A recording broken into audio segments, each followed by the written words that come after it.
20 de novembro de cada ano é celebrado o Dia Nacional de Zumbi e da Consciência Negra, uma data que na verdade faz referência à morte de Zumbi, líder do Quilombo de Palmares. E a Lei 12.519 vem ali trazer, resguardar esta data tão importante para o Brasil. Só para lembrar, o Quilombo de Palmares foi o maior quilombo, símbolo de resistência dentro do Brasil colônia, e um dos seus líderes, o seu principal líder, era Zumbi dos Palmares. E ali, no dia 20 de novembro de 1695, em um confronto entre os quilombolas e os bandeirantes liderado por Domingos Jorge Velho, ele acabou sendo morto.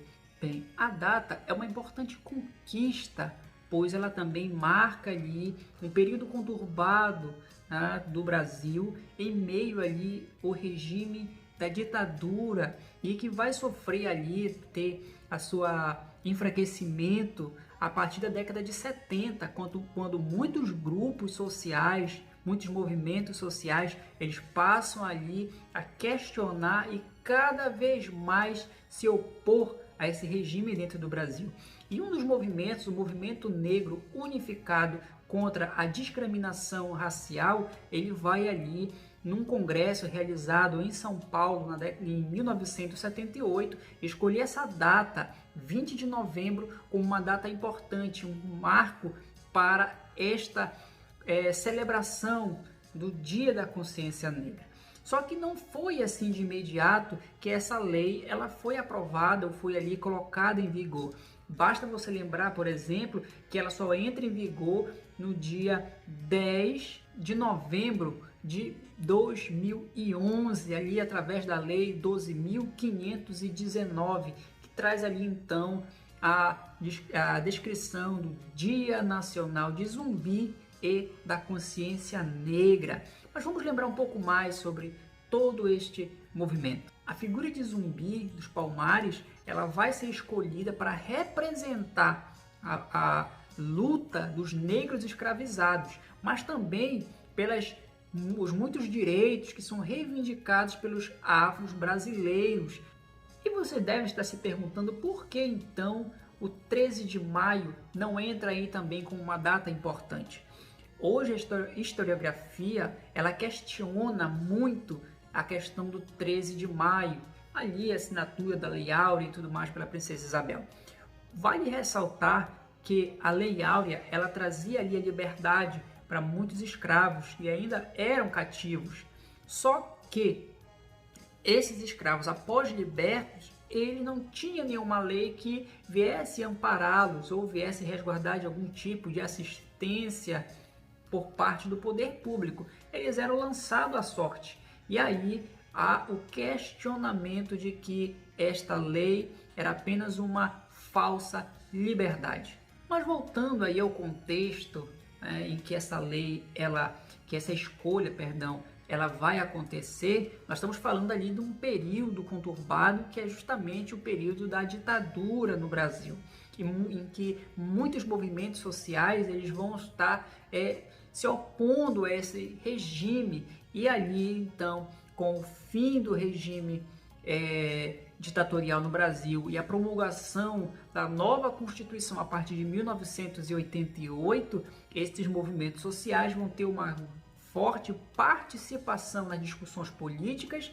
e também nas decisões, e esta data ela passa então como uma grande conquista. Essas leis que foram feitas no sentido de reparar este passado assim triste de muitos africanos dentro do Brasil e de afrodescendentes, eles vão estar resguardados em algumas leis estas que vão tratar tanto no sentido da educação voltada para os quilombolas, mas também resguardar a estes quilombolas que vão estar tendo acesso ao ensino superior.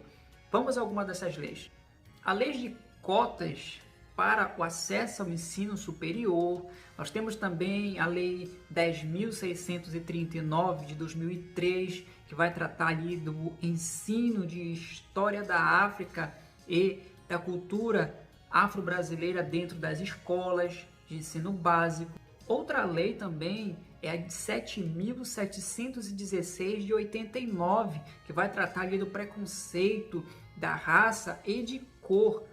É importante também dizer que a data 20 de novembro, ela promulgada ali no governo Dilma Rousseff, ela não é considerada um feriado nacional. Foi deixada a critério dos estados e municípios se aderem como um feriado ou não. Praticamente grande parte dos municípios, essa data ela é sim considerada um feriado, principalmente onde esses municípios têm aí áreas, territórios quilombolas demarcados aí pela União. Um fato muito importante que a historiografia tenta ali reconstruir é justamente a história de Zumbi dos Palmares. Por muito tempo, a história de Zumbi ela vinha sendo creditada como ele sendo um negro que nasceu dentro do quilombo de Palmares, havia sido sequestrado e posteriormente criado por um religioso até uma certa idade, quando este então havia ali fugido e ido até o encontro do quilombo, se tornando um dos grandes liderais e posteriormente um líder dentro da sua comunidade. Hoje a historiografia ela já aponta para outros indícios de que o Zumbi dos Palmares ele não teria tido toda essa história de sequestro, essa história de que ele havia sido criado por um religioso. Alguns historiadores questionam justamente porque a escassez de fontes para esse indício de que ele havia sido sequestrado é muito raro e até então esses historiadores não tiveram acesso a essa fonte. Hoje a historiografia aponta que Zumbi dos Palmares havia nascido dentro do quilombo, criado dentro do quilombo e se tornado um dos líderes do quilombo dos Palmares, caindo por terra aquela história de que ele havia sido raptado, sequestrado e criado por um religioso. Mas e a consciência negra?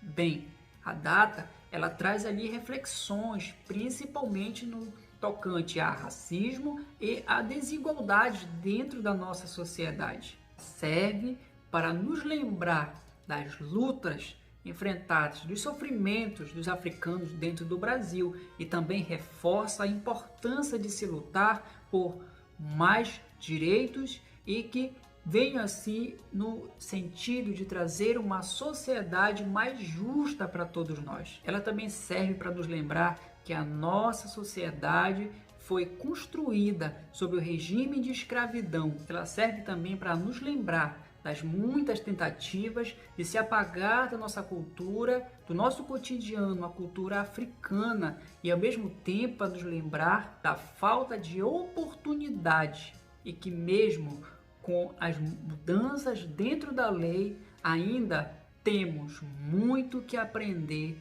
para se entender o nosso passado, a questionar o nosso presente e pensar o nosso futuro.